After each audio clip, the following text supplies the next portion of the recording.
It was coded, embedded with language not seen since the 1940s, fragments of legal phrasing, only understood by a select circle of royal advisors. The wax bore the Queen's imprint, unbroken, yet it was opened by someone else. The archivist didn't act alone. Palace whispers suggest that a high-ranking advisor was quietly summoned, and together they cracked open the document. What they saw stopped everything. It was real. A second will, a secret testament, one that carried the Queen's unmistakable handwriting and her final private wishes for the crown. The weight of what had just been uncovered hit like a thunderclap through the palace walls. King Charles was informed by phone, reportedly while seated in his private library. Witnesses say his face went pale, that he gripped the edge of the table with such force his knuckles whitened. He didn't speak, not for minutes. The man who had waited his entire life for the throne had just learned there might be a letter written by his mother, suggesting he was never meant to have it. The silence in that room, those who were present say, was absolute. He didn't ask who had opened it. He didn't ask why. He only asked what it said. But what exactly did the Queen write in this secret testament? And why was it never revealed until now? Buried beneath royal protocol and sealed beneath layers of secrecy lies a document that should have never seen the light of day. The Queen's hidden will doesn't just name a successor, it rewrites royal destiny. For King Charles, the truth cuts deeper than betrayal. For William, it's a coronation written in ink long before his father ever wore the crown. The contents of the secret will struck with the force of a thunderbolt. In clear, unmistakable language, Queen Elizabeth referred to Prince William not just as heir, but as the sovereign protector of the crown. It wasn't ceremonial language, it was directive, deliberate. She described William as the future heart of a modern monarchy, a phrase that instantly ignited speculation among those who read it. The Queen, known for her measured tone, had made a choice, a quiet, final one. There was no mention of Charles as future monarch. Instead, she called him a custodian of tradition, a role that read more as honorary than regal. For those who understood royal semantics, this was no mere literary flourish.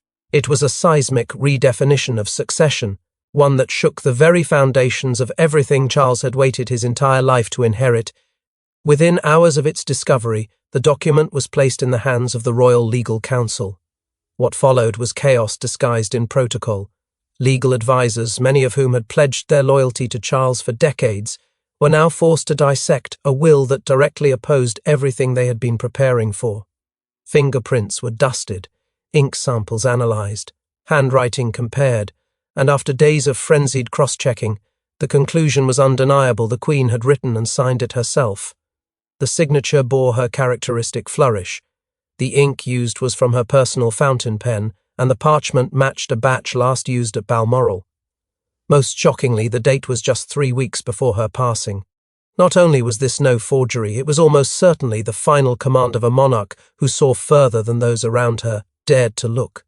That revelation was enough to split the royal council in two.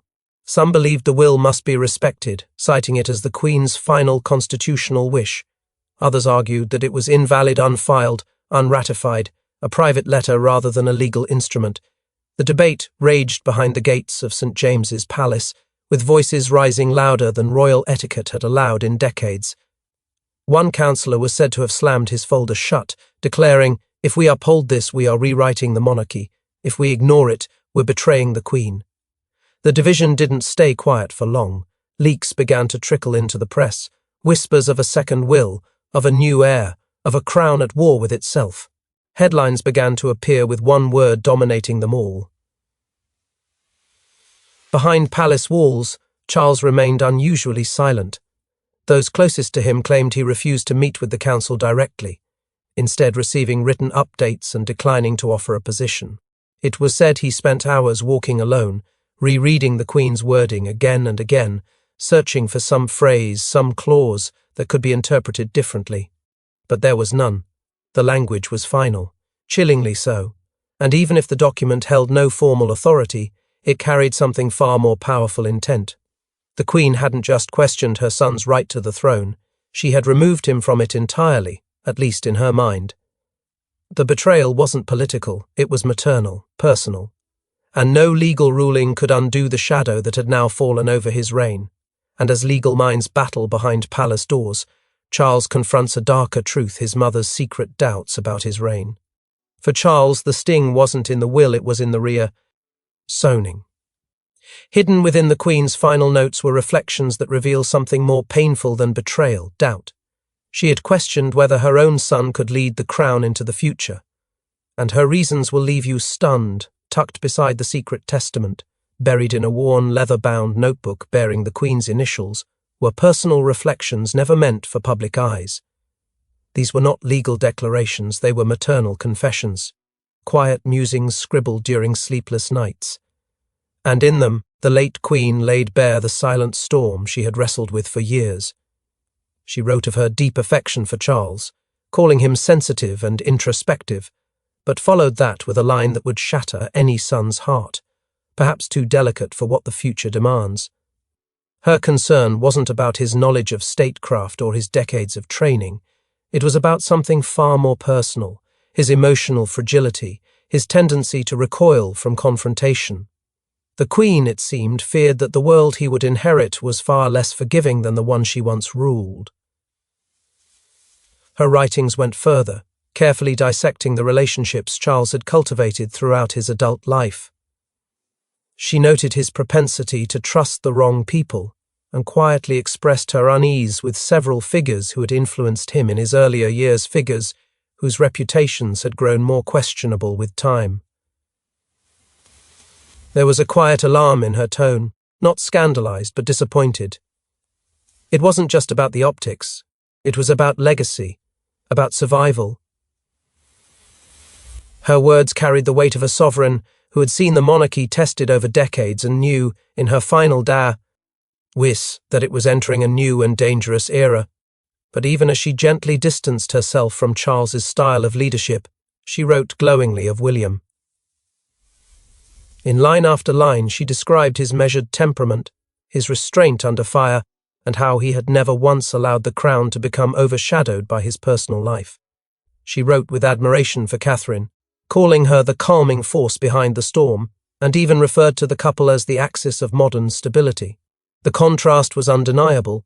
Where Charles brought complexity, William brought clarity. Where Charles reacted, William calculated. Where Charles clung to the old, William walked confidently toward the new. It's no wonder that royal aides, upon reading these excerpts, began whispering that the Queen had been weighing a major decision for far longer than anyone knew.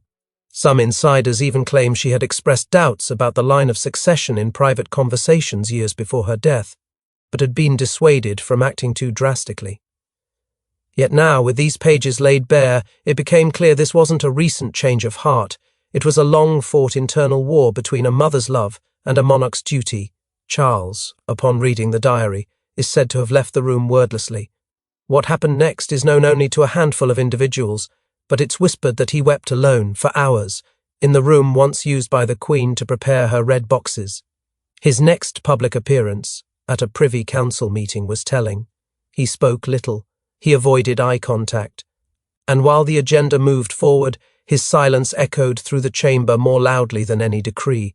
It was the sound of and who had just been judged not by the world, not by his subjects, but by the one voice he had spent a lifetime trying to please.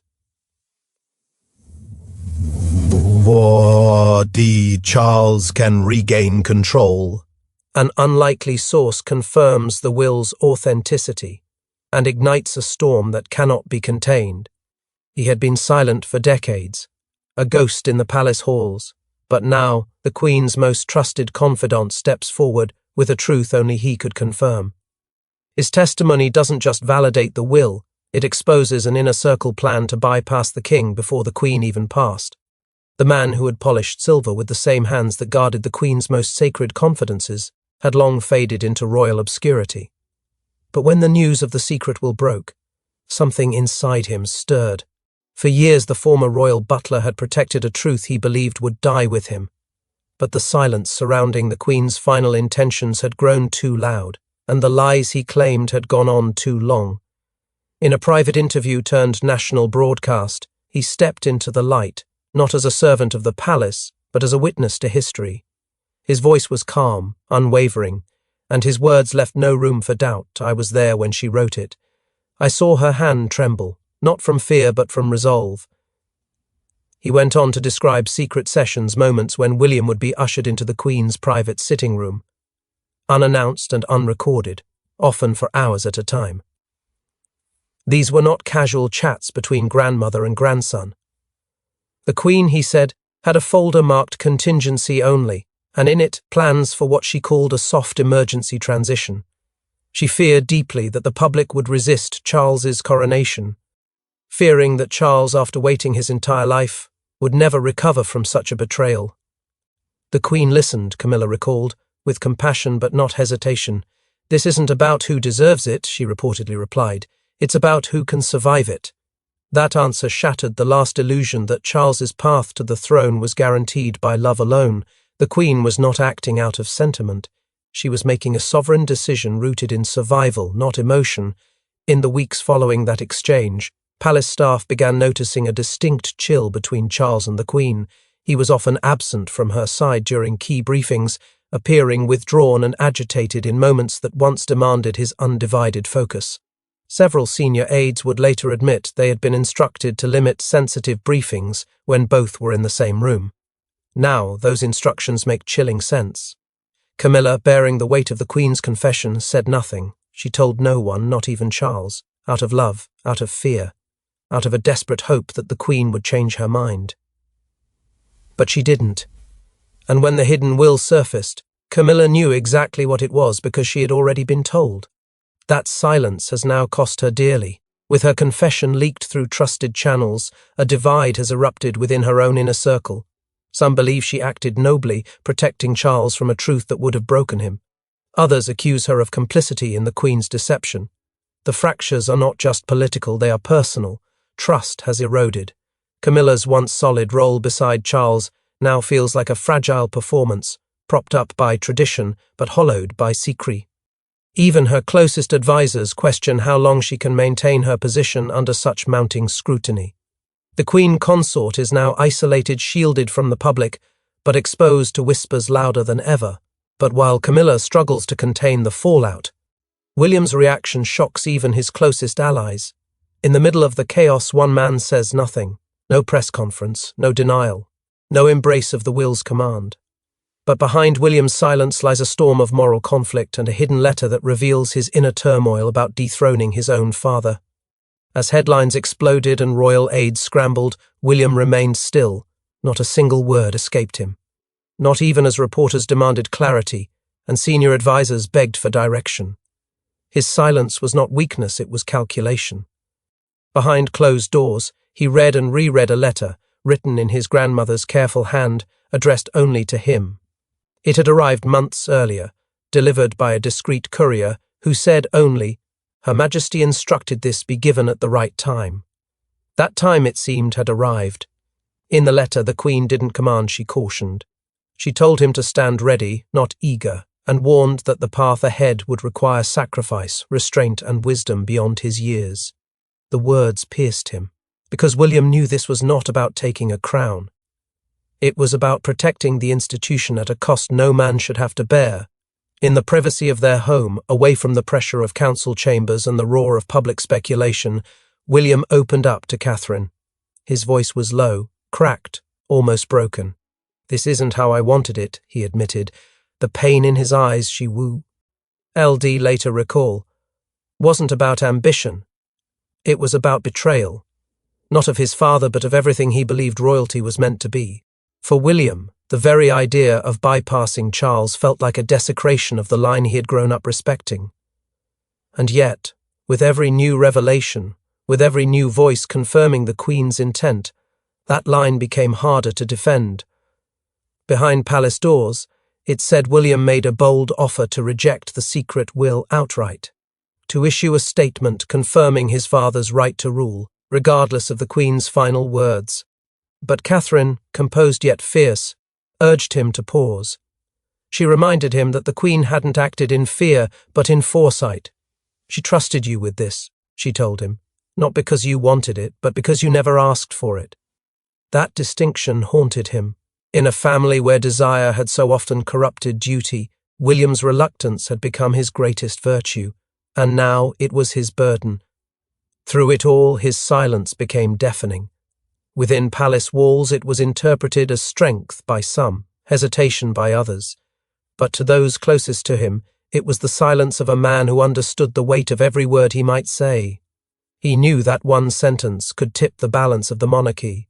That one public misstep could fracture the family beyond repair. So, he chose the only option left: restraint. He watched as the world speculated. He listened as old allies turned suspicious. And still, he waited, not because he was unsure, but because he knew that once he acted, there would be no turning back.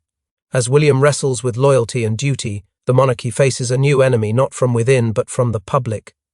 The British public is split. Some call it destiny. Others call it treason. Protests erupt outside Windsor and Buckingham. Petition campaigns. Media blackouts. The monarchy hasn't faced a crisis this divisive since Edward VIII, and this time the stakes are higher. Could the crown survive a son taking his father's throne? What began as a private family reckoning had now become a national confrontation. Overnight, the quiet tension inside the palace spilled into the streets. One side of the crowd chanted William's name, holding signs that read, "Future begins now and trust the Queen's choice." The other side demanded justice for Charles, declaring he waited, he deserves, and no more royal betrayals. Social media turned into a battleground. Hashtags trended and vanished within hours. News outlet scrambled to maintain neutrality, but their headlines betrayed the panic. The monarchy, once insulated by tradition, was suddenly exposed to the raw fire of public opinion, and it was burning. In Parliament, murmurs turned to open debate. A leaked text thread from within a cross-party committee revealed urgent calls for constitutional clarification, with MPs warning that failure to address the matter could result in a full-blown legitimacy crisis. Some cautiously rallied behind William, citing the Queen's documented will as the guiding light of her legacy.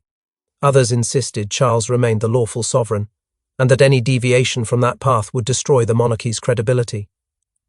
Even the Prime Minister, long silent on royal matters, was reported to have held backdoor discussions with the Privy Council, discussions described as deeply concerned and historically significant. But it wasn't just politicians stepping into the storm. Military protocol officers, guardians of royal ceremony and succession, were allegedly briefed to review contingency plans should an emergency regency be triggered. Though the palace denied any formal shift, insiders hinted that legal drafts outlining a peaceful transition were being quietly revised, just in case. In hushed offices across Westminster, planners debated whether a constitutional handover from Charles to William could be orchestrated without triggering civil unrest, or if it would ignite a fire no one could control. Across the airwaves, royal historians warned that the last time Britain faced a similar rupture was in 1936, when King Edward VIII abdicated for love and left a vacuum that almost swallowed the monarchy whole. But this, they said, was different. This wasn't about scandal, this was about survival, legitimacy, trust, and at the heart of it all an unspoken war between bloodline and merit. What had once been a family matter had escalated into a constitutional standoff, a political powder keg, and a cultural reckoning all at once. Every move William made or refused to make was interpreted as strategy. Every silence from Charles became evidence of weakness or sacrifice, depending on which side you stood on.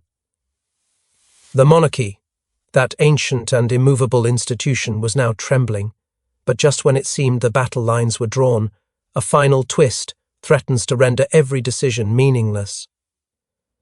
Just when the dust begins to settle, the Queen speaks again, this time from beyond the grave. A second page, an overlooked addendum, sealed separately, discovered accidentally. Its contents change everything, and what it reveals flips the entire royal war on its head. It happened in the unlikeliest way. A royal archivist, tasked with finalizing the Queen's estate documents for permanent preservation, opened a file marked personal pending review. Buried beneath layers of ceremonial transcripts and hand-penned letters was a second envelope, nearly identical in design to the original will, but slightly smaller, more discreet. It had been sealed with the Queen's lesser-known Balmoral crest and was dated precisely 24 hours after the first will. It was an addendum, a page that should have accompanied the original document, but one that had remained untouched, unread, and unspoken of until now, and what it contained shattered every assumption. The Queen had not simply declared William as successor without condition. She had written something else entirely, something far more nuanced and far more dangerous. In this second document, she clarified that William was to act only if called upon by Parliament, and only in the case of national division or crisis surrounding the succession. It was not a demand, it was a contingency, a warning, a lifeline hidden beneath a crown. And with it came a staggering final line: "In all such matters the ultimate decision must rest with my son, the current heir, Charles. May he act not in pride, but in wisdom." When this addendum was brought to Charles, still reeling from the national outcry and betrayal he could barely comprehend, he reportedly sat in complete silence for nearly an hour. When he finally spoke, his voice was described as hollow. "She left it to me," he whispered. "Not to Parliament, not to William, to him." In that moment, the cruel irony became unbearable. After everything, the will, the doubts, the whispers, his mother had handed him back the throne, not with authority, but with a question. What kind of king do you choose to be? Some saw it as mercy, others called it the final manipulation. But in the quiet corners of the palace, something shifted. The battle over the monarchy was no longer about legitimacy. It was about choice. The Queen, even in death, had refused to settle the matter with finality. Instead, she had given Charles both the burden and the power to define what came next. And what he did next stunned even those closest to him. Late that evening, without announcement, without counsel, without the fanfare that had marked every royal move until then, Charles summoned William to a private chamber. No aides, no advisors, no recording devices. The two men, father and son, sat behind a closed door for over 3 hours. No voices were raised. No footsteps were heard. Only when the door finally opened did the atmosphere shift. William left with eyes that seemed older, heavier. Charles followed a moment later, saying only, "Thank you, my boy." And in that private meeting, a father and son confront their future. But no one knows what was truly said until now. In the end, the crown did not fall, but it changed. In a silent room beneath vaulted ceilings, a decision was made that reshaped the monarchy forever. No cameras, no declarations, just two men, one secret, and the weight of a legacy carved in shadows. When the storm finally calmed and the palace gates returned to silence, the world received an answer, but not the one it had expected. In a dignified and deliberate statement, Prince William stood before the world and reaffirmed his father's position as king. His voice, steady yet heavy, carried no hint of regret, only resolution. "I stand not above, but beside my father, as he fulfills the destiny entrusted to him. My grandmother believed in the future, and so do I. The monarchy had not fractured. It had bent, trembled, but in that moment it chose unity." Within hours, King Charles addressed the nation in a broadcast unlike any before. He did not speak as a ruler, but as a father, and in a moment of rare vulnerability, he thanked William not for obedience, but for strength, not ambition. His words carried the weight of a man who had walked through fire, only to find his legacy handed back to him by the very son once chosen to replace him. It wasn't a victory, it was something deeper, a reconciliation of blood and burden, forged through pain and tempered by silence. The Queen's secret will, once a weapon of upheaval, was quietly archived, not erased but preserved. A single note was appended by the archivist, allegedly written on Charles's instruction, opened too soon, perhaps not too late. It would remain sealed in the royal vaults, a relic of a choice that was made, unmade, and redefined.